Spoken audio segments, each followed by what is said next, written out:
Te invitamos a participar en nuestro primer taller en línea, Comunicación Estratégica para Mujeres Políticas. Con él inauguramos nuestra Escuela de Formación para Mujeres. Nuestro taller consta de 6 módulos, en los cuales conoceremos nuestro derecho a la paridad, su aplicación y jurisprudencia. Conoceremos y aplicaremos la comunicación estratégica como herramienta para la construcción de mensajes efectivos, así como el manejo de redes sociales con una mayor eficacia. Todo ello con perspectiva de género. Conéctate con nosotras en la página oficial de la Secretaría de Equidad de Género del PRD Nacional.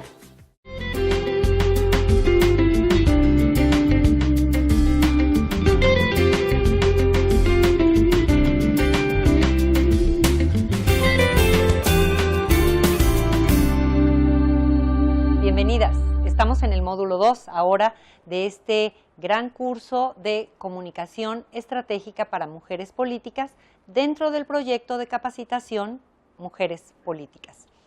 En este módulo vamos a revisar el camino que nos trajo hasta la paridad, un camino de 3 siglos. La pregunta ha sido, ¿cómo llegamos hasta aquí? Y la historia es muy interesante. El contenido temático, como ustedes ven, son movimientos sufragistas y cuotas de género. Y el temario es Queremos ser ciudadanas, la camisa de fuerza, del no se puede al sí se puede, y votar y ser electas. Queremos ser ciudadanas. Déjenme platicarle, hacer una brevísima introducción de la antigüedad a la Ilustración, en el que a partir de esta diferencia sexual entre mujeres y hombres, históricamente a las mujeres se nos ha colocado fuera del poder político y en general fuera del poder. Las justificaciones no han sido muchas, ni muy variadas. Han ido por su naturaleza, son inferiores, a todas las mujeres cargan el pecado original de Eva. ¿Se acuerda la historia del Génesis, la manzana? Bueno, todas las mujeres cargan el pecado original de Eva. Bien mirado, no son verdaderamente humanas, porque su naturaleza es inferior. Como ve, los argumentos no han variado mayormente. Pero en la Ilustración, en esa época en donde todo cambia, pasaron grandes cosas también para las mujeres. En esa época se empezó a hablar de conceptos que aún hoy tienen vigencia: libertad, democracia moderna, ahí nace la democracia moderna, igualdad, derechos humanos. No se llamaban así, pero empezaron a surgir estos derechos. Libertad, igualdad, están naciendo la democracia moderna y están naciendo también los derechos humanos. Están naciendo este concepto de ciudadanía. Y esto toma forma en un documento que se llama Derechos del Hombre y del Ciudadano. 1789, estamos en el siglo XVIII, terminando el siglo XVIII. Y en ese documento que se promulga en Francia, terminando la Revolución Francesa, se dicen cosas maravillosas. Se dice, todos nacen y permanecen libres e iguales en derechos. La ley debe ser la misma para todos. Todos pueden ocupar cargos públicos. Maravilloso, ¿no? Por un pequeño detalle que no era menor. ¿Quiénes eran todos? Bueno, pues mire, todos en principio eran hombres. Todos los hombres. Pero no todos. Todos eran aquellas personas que tuvieran propiedades, que se mantuvieran a sí mismas, que tuvieran independencia. Es decir, en ese momento excluyeron a algunos hombres la servidumbre y a todas las mujeres. Todos, en realidad, resultó ser un puñado de hombres. Entonces, en esa época se empezó con mucha igualdad en el discurso y mucha exclusión en la práctica. Todos estos grandes conceptos que nacían socialmente, igualdad, libertad, ciudadanía, excluyeron a todas las mujeres y a algunos hombres. Y en ese momento nació el feminismo como movimiento social, porque no había manera de quedarse con los brazos cruzados ante tanta incongruencia. Y en ese momento también comienzan las agendas por los derechos de las mujeres. Solo para tener claros los conceptos, voy a entender por feminismo a esa teoría y práctica política que se basa en la justicia y que propugna que mujeres y hombres somos iguales en derechos y en libertades. Sus protagonistas son mujeres que tras analizar la realidad en que viven, toman conciencia de las discriminaciones que sufren por ser mujeres y deciden organizarse para acabar con esas discriminaciones y para cambiar a la sociedad por una más justa. De eso se trata el feminismo. Y agenda. ¿Qué es una agenda? De acuerdo con Amelia Valcárcel, filósofa española, es un conjunto de demandas o de cambios que se creen posibles y las acciones que se han de llevar a cabo para hacerlas realidad.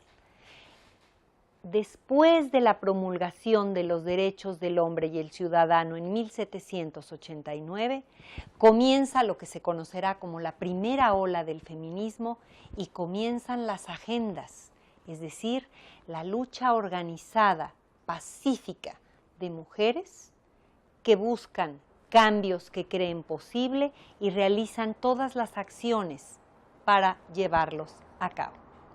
Y aquí les presento a una de las grandes de esa época, Olympia de Gouges. Olympia de Gouges es una dramaturga francesa que junto con muchas otras mujeres miró con verdadera indignación cómo los hombres del siglo XVIII tenían la desfachatez de hablar de libertad, de democracia y de igualdad y acto seguido excluir a todas las mujeres. Pero Olympia de Gouges hizo algo más. Olympia de Gouges se tomó la molestia de escribir los derechos de la mujer y la ciudadana, en franca oposición a los derechos del hombre y el ciudadano. ¿Qué hizo Olympia de Gouges en ese documento? No excluyó a los hombres, solo incluyó a las mujeres.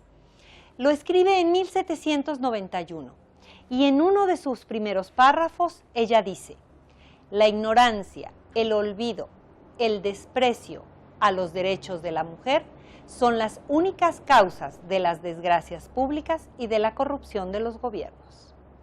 Olympia de Gouges, siglo XVIII. Hay otra grande, Mary Wollstonecraft. Mary Wollstonecraft era inglesa. Ella también dio un paso grande porque ella escribió la vindicación de los derechos de la mujer. Y ahí postulaba igualdad entre los sexos. ¿No estamos hablando de eso ahora? Bueno, empezamos a hablar en el siglo XVIII. Hablaba también de la independencia económica de las mujeres y hablaba de la participación política y la representación parlamentaria de las mujeres.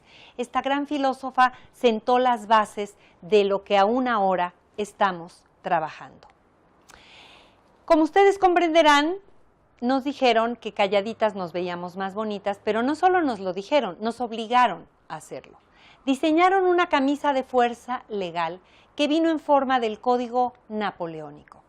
Este código, si bien se promulgó en Francia, tuvo una enorme influencia en buena parte de Europa y en todas sus colonias. Y para esta época debemos recordar que lo que ahora es México ya era la Nueva España, ya nos habían venido a conquistar la nación española. Entonces, el Código Napoleónico tuvo una enorme influencia en las leyes y todas las disposiciones legales que se diseñaron también para lo que ahora es México. Y miren, nada más estas joyas. En el Código Napoleónico se establecía legalmente que el marido debía protección a la mujer y la mujer obediencia a su marido. También se obligaba a las mujeres a habitar con su marido, no importara dónde él decidiera vivir.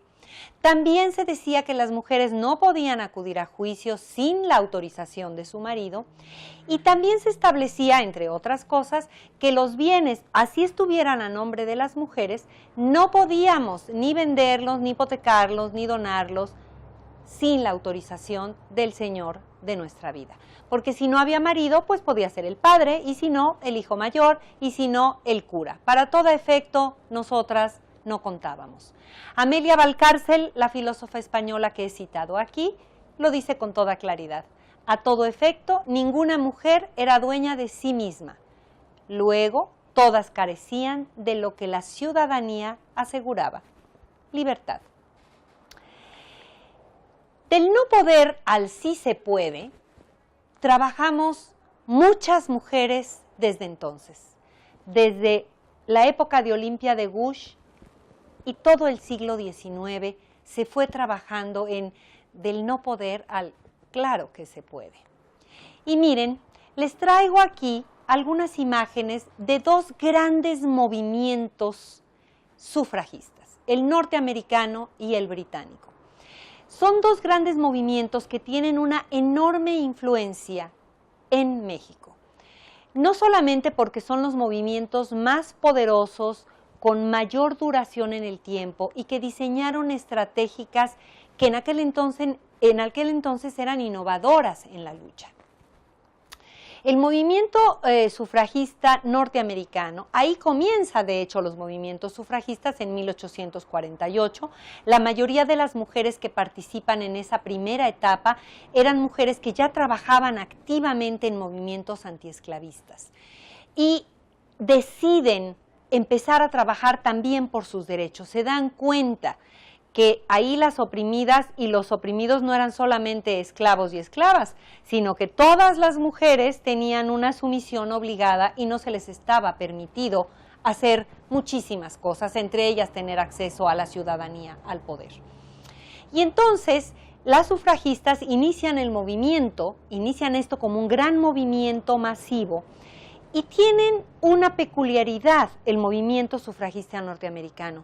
Tienen la habilidad para pasar la estafeta a siguientes generaciones, porque las sufragistas norteamericanas tardan 70 años en conseguir el reconocimiento a su derecho al voto. Y también hicieron cosas espectaculares. Si ustedes pueden apreciar, hacían desfiles que procuraban llenarlos de novedades. En una de las imágenes está Inés Milholland en un desfile de mujeres hacia marzo de 1913 en un caballo y llevaban capas, procuraban hacerse notar en los desfiles de manera espectacular. En otra de las láminas están estas mujeres desfilando con pancartas en las que juntaron 1 millón de firmas exigiendo el derecho al voto en Estados Unidos. Esa marcha fue en 1917 en la Quinta Avenida en Nueva York. En el caso de las mujeres británicas, estas imágenes pertenecen a las mujeres británicas, ellas diseñaron también estrategias muy novedosas, estrategias que tuvieron que ver también con la espectacularidad. Pero hubo un momento en el movimiento sufragista británico en el que pierden la paciencia y toman medidas mucho más agresivas e incluso violentas. Nunca mataron a nadie, nunca lesionaron a nadie. Los movimientos sufragistas no dejaron ningún muerto, dejaron algunas muertas, eso sí, y eso vino en consecuencia. Aquí tenemos en esta imagen a Annie Kenney y a Christabel Pankhurst. Christabel Pankhurst fue la hija, una de las hijas de una de las grandes lideresas del movimiento sufragista británico en su segunda etapa. Aquí está, aquí tienen a Emmeline Pankhurst pronunciando un discurso en Nueva York, estuvo varias veces en Estados Unidos, la mayoría de ellas exiliada. Se autoexiliaba antes de que la detuvieran, llegaba a Estados Unidos y la protegían ahí las sufragistas británicas. No les fue muy bien a las sufragistas. Cualquiera que tenga la tentación de pensar que los movimientos sufragistas fueron tersos, amables, dulces y fue como tomar té con galletitas a las 5 de la tarde, no sabe nada de los movimientos sufragistas. Las mujeres sufragistas norteamericanas y británicas se enfrentaban al Código Napoleónico y a unas estrechas y rígidas normas sociales, de modo que fueron encarceladas muchas veces. En el caso del movimiento británico, su movimiento se consideró un delito, fueron encarceladas muchas veces. Ellas deciden ponerse en huelga de hambre, ellas estaban en las cárceles como presas comunes, no como presas políticas, y su movimiento, cuando deciden ponerse en huelga de hambre, fueron obligadas a alimentarse, se les alimentó por fuerza con tubos nasales o tubos por la garganta, y a muchas de ellas dañaron su salud, su integridad, y algunas tiempo después fueron muriendo a consecuencia de los malos tratos que recibieron en este proceso. Terzo no fue nada. Las sufragistas norteamericanas y británicas trabajaron durísimo por el derecho al voto de las mujeres, y de ellas recibimos una enorme influencia en México. ¿Quiénes inician el sufragismo, las acciones del sufragismo en México? Lo inician sobre todo grupos de mujeres que tenían que ver, que sabían leer y escribir, cosa que no todas las mujeres sabían en esa época. Mujeres que lucharon en la independencia, siglo XIX. Lo iniciaron también periodistas, las primeras periodistas mexicanas, que también a menudo eran escritoras y periodistas, o primero periodistas y luego escritoras, y maestras. Las maestras tuvieron un papel fundamental en el trabajo para exigir derechos políticos para las mujeres. La primera referencia de que se tiene noticia fue en 1821, en Zacatecas. Un grupo de mujeres zacatecanas exige el derecho al voto y dice que han aportado todo y más a la lucha de la independencia y que por eso merecen ser ciudadanas. Hay otros nombres de muchas sufragistas brillantes, muchas sufragistas que apostaron también todo a esta causa. Solo nombro a algunas: Dolores Jiménez Muro, Laureana Wright, Juana Belén Gutiérrez, Elisa Acuña, Columba Rivera, María Sandoval, Dolores Correa, Adelina Cendejas. A muchas de ellas y a otras las vamos a ver después nombradas en el proceso de la Revolución Mexicana. Hay otro antecedente en 1890 donde se encontró hace poco una carta de Rafaela Varela que le dirige a Porfirio Díaz con cientos de firmas de mujeres que exigen su derecho al voto. Hay también el testimonio en 1856 de 81 mujeres que se dirigen al Congreso Constituyente para exigir derechos políticos. Esto y más lo pueden ver aún, me parece que estará hasta diciembre, en lo que se llama la Caravana de la Paridad. Está en línea, Caravana por la Paridad, y tienen ahí un gran recorrido en donde podemos rescatar el nombre y las acciones de algunas de las mujeres en México. Algunas de las otras mujeres que participaron activamente en la lucha por los derechos políticos: en Yucatán, sin duda, Elvia Carrillo Puerto, que también luego trabajó en el centro del país. Sin lugar a dudas está Ermila Galindo. Ermila Galindo fue una de las grandes sufragistas mexicanas. Ella solicita por escrito a los constituyentes de 1917 que se inscriba ahí el derecho al voto de las mujeres, y ya habíamos mencionado a Adelina Cendejas.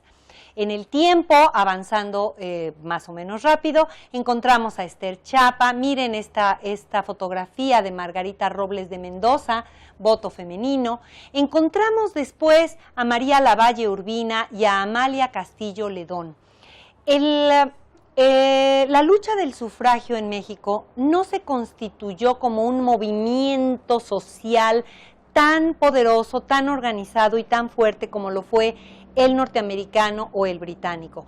Se trató básicamente de varias mujeres que a ratos organizadas, a ratos en su quehacer diario estaban exigiendo derecho al voto. Pero hubo un momento en el que sí fue un movimiento organizado. 1923 se crea el Frente Único Pro Derecho de las Mujeres, donde había más de 50,000 afiliadas, y ahí estaban por primera vez en esa década y en la década de los 30, mujeres obreras, campesinas, universitarias, mujeres que ya estaban trabajando en el servicio público. Ahí hay un momento luminoso en nuestra historia de muchas mujeres organizadas luchando por derechos políticos de las mujeres. Si lo viéramos en una línea del tiempo, quiero partir del Frente Único Pro Derechos de la Mujer en 1923, donde ya vemos un movimiento mucho más organizado exigiendo derechos políticos. Se llega a una iniciativa que introduce al Congreso Lázaro Cárdenas. Esta iniciativa recorre todo el camino legal que hay que recorrer, recibió incluso la aprobación desde luego de la Cámara de Diputados, recibió la aprobación de congresos locales y luego la guardaron en el cajón del archivo muerto y nunca apareció en el periódico oficial, con lo cual nunca se hizo legal.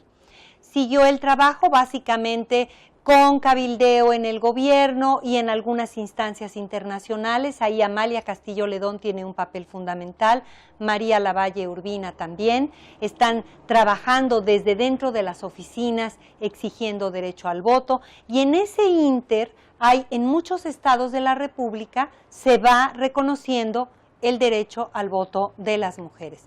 Finalmente en 1947 se reconoce nuestro derecho a votar, pero solo en elecciones municipales, y en 1953, ahí sí, finalmente se reconoce nuestro derecho a la ciudadanía. Votar era una cosa, ser electas ha sido una carrera complicada, porque empezamos a llegar de una en una y a duras penas. Y entonces, las mujeres que ya habían aprendido el camino de las sufragistas, se organizaron.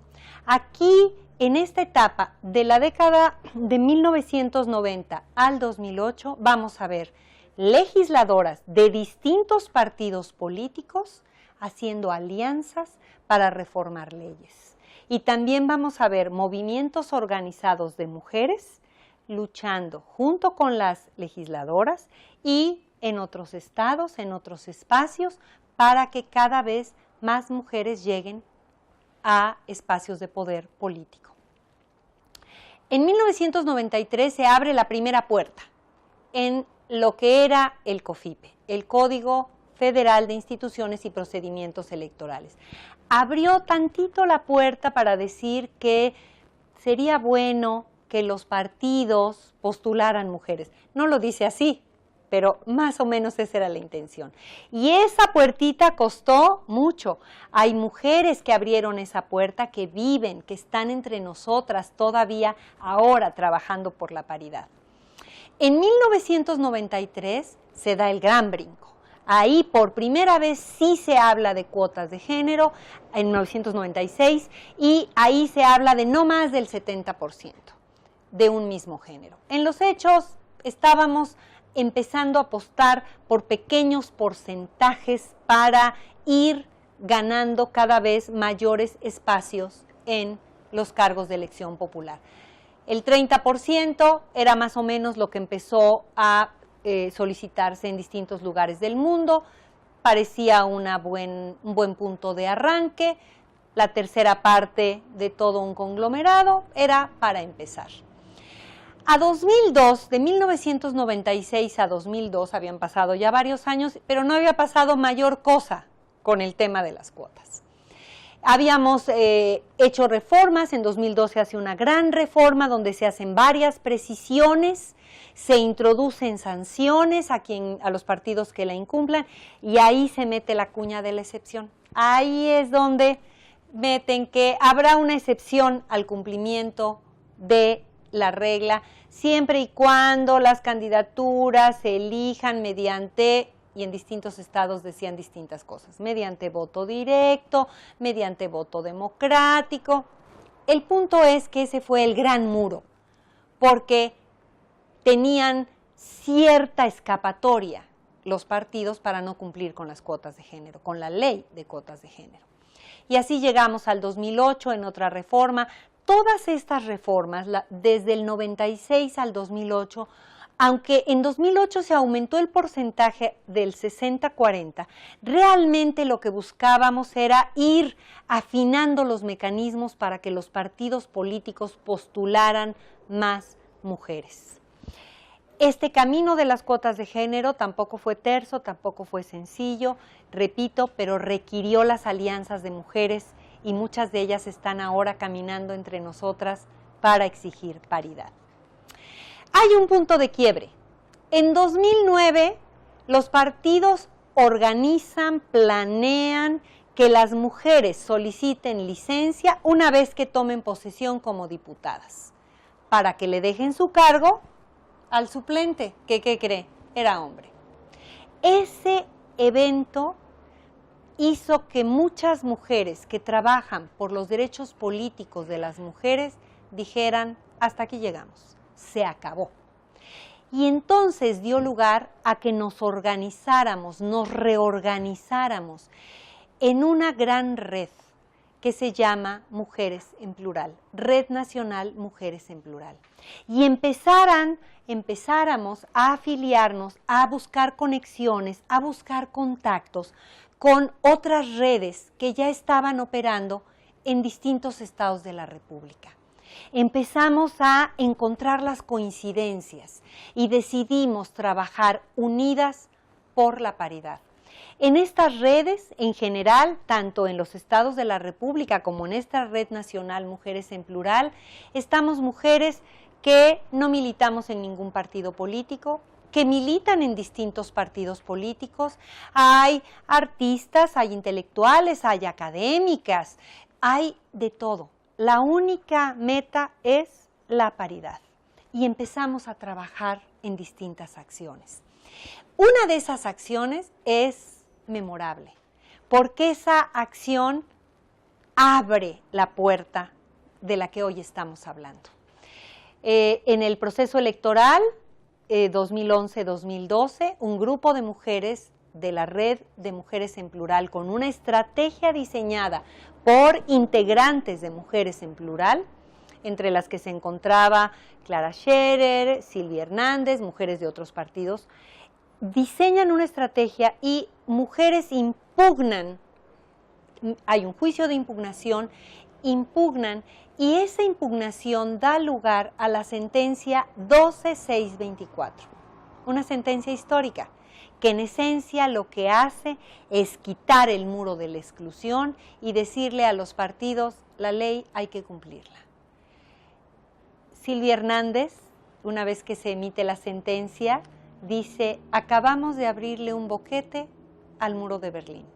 En efecto, era como abrirle un gran boquete a ese muro. Le acabábamos de abrir un boquete al muro de la exclusión.